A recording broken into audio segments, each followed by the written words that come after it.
kami ngayon sa Yoka Bed and Breakfast. Dito lang to sa may Tagaytay siya. Sobrang lapit lang ng mga market, Mahogany Market. Tapos yung mga sikat na kainan dito. Sobrang lapit lang sa highway. Tapos, ito yung papakita ko sa inyo yung kabuuan ng area nila. Meron sila ditong parking space. 1, 2, 3, 4. And 4 din doon. 4 na slot. Bali 8 slots. Tapos gated to. So safe. And mabait si Kuya Guard. Tapos pag pumasok ka, yan. Ganito yung makikita mo. Ito yung isang villa nila. Bali 3 villas ito. Bawat villa, ano yan? Loft type yan. 2 floors. Ito yung TH2. Kung saan kami nag-stay. Ang ganda dito. At bali ito yung dalawang villa. Parehas lang ng loob yan. Actually. Tapos, meron sila ditong bonfire area. Kaya lang medyo maulan kasi dito. So, hindi kami nakapag-bonfire kagabi. Tapos, ito may malaking space yan. Oh. Kunwari, if you want to celebrate something, ganon. Pwede nyo siyang i-ano dyan. Pwede nyo siyang i-celebrate. Maganda siya pag hindi syempre maulan para magamit nyo din. Tapos, nandito yung court nila. Half court siya pero ang laki.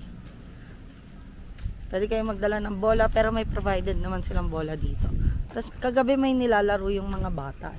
Hindi ko alam kung ano pero para siyang table tennis pero magaan. Tapos ito na yung Kuya, ano yan? TH1? Ayun, TH1, TH3. O, TH3 yan. Same nung sa amin. Yung TH2. Punta muna tayo dito sa parang greenhouse nila. Pwede kayo mag-vegetable picking dito eh. May additional payment lang yun, syempre. Puntahan natin. Ang lamig dito. Ang lamig-lamig. Ay, malapit din pala to sa Sky Ranch, guys. So, kung papasyal kayo doon, easy access lang. Kung dito kayo magstay. Kasi ito may mga tilapia. Yan. Tapos, ito na yung farm nila. So, dito daw, strawberry to. Kaya lang, hindi pa season eh. Hindi pa season. Pero, mga strawberry to. Ayan, no? Ayan yung cute, no? Tapos, dito naman, dito merong, dito yung mga cabbage. Naka-close eh. Yan. Dito yung mga cabbage. Yan guys, ang cute. Yan. Pero mga baby cabbage pa ito eh. Ayan. Dami niyan hanggang dulo. Then, ito naman yung, may butterfly oh. Then, dito naman sa kabilang side, andito yung mga lettuce. Ano ba ulit to? Nakalimutan ko yung sinabi ni Kuya. Pero parang petchay. Ayun o, lettuce to. Ayan.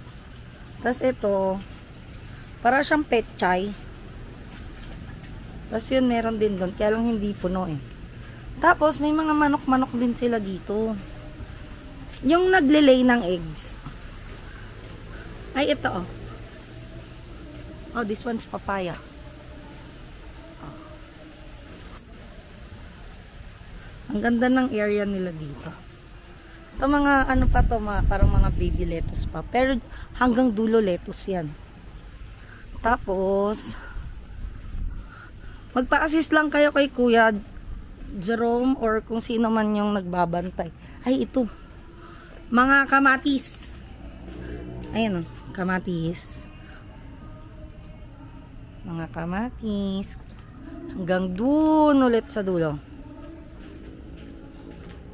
Andito yung mga manok. Okay. Ayan. Saan yung mga manok? So many show eh. Doon. Kanina nagpunta na kami dito eh. Pero sana makita nyo pa yung mga manok. Andun eh. Doon sa dulo. Teka. Andun yung parang pinaka ano nila. Tapos may mga itlog dyan and it's for sale din. Binibenta din nila. Tapos dito, di ba may tilapia kanina? Oh, ayan. Ito yung parang pagkain nila. Sabi ni Kuya. Ayan.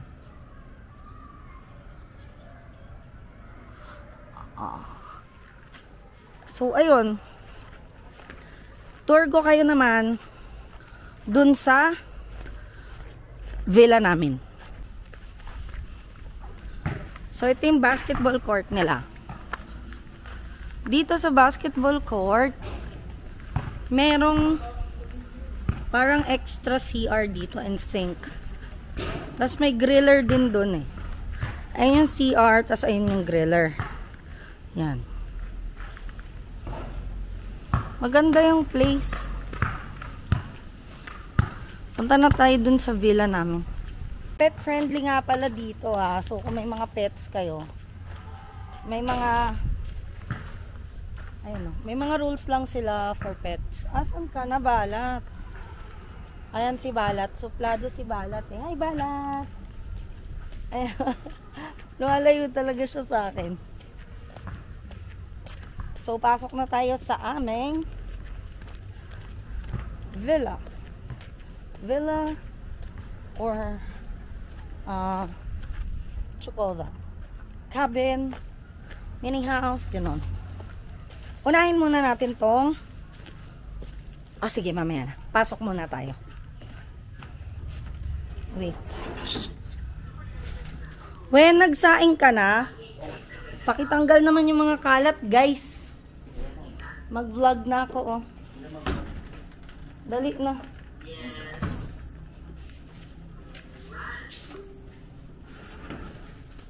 Ito yung living area. Ayan yung living area nila. May TV na Netflix and YouTube ready. Siyempre, may karaoke. May karaoke. Tapos, ito yung dining area nila. May class lang si Chichay. Online class siya. Tapos, merong water dispenser. Tapos, ito yung kitchen nila. Ganda. Tapos, syempre, meron na silang ref. Free of use. May microwave oven. Rice cooker. And stove. Induction. Tapos, meron na din silang complimentary coffee. Yeah. Tapos, ito yung CR nila. Meron kang malaking mirror dito.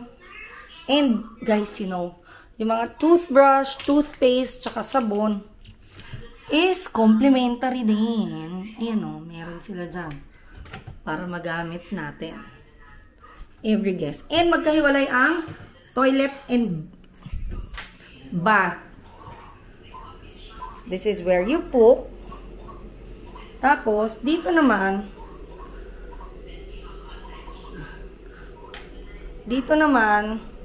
yung ano, pag maliligo ka, may shower. Ano na rin, may heater na din. Dalawa yung room dito sa baba. Ito yung style ng room niya. Merong side table, may bed, may hanger, aircon. Tapos, ito yung second room. Yan. Same lang siya dun sa kabila. And may aircon din to. So, akyat tayo dito sa taas. Yung parang attic. Ayan o. Parang siyang attic. Okay.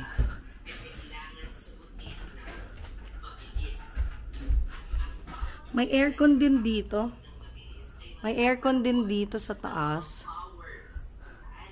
Tapos, dalawang king size.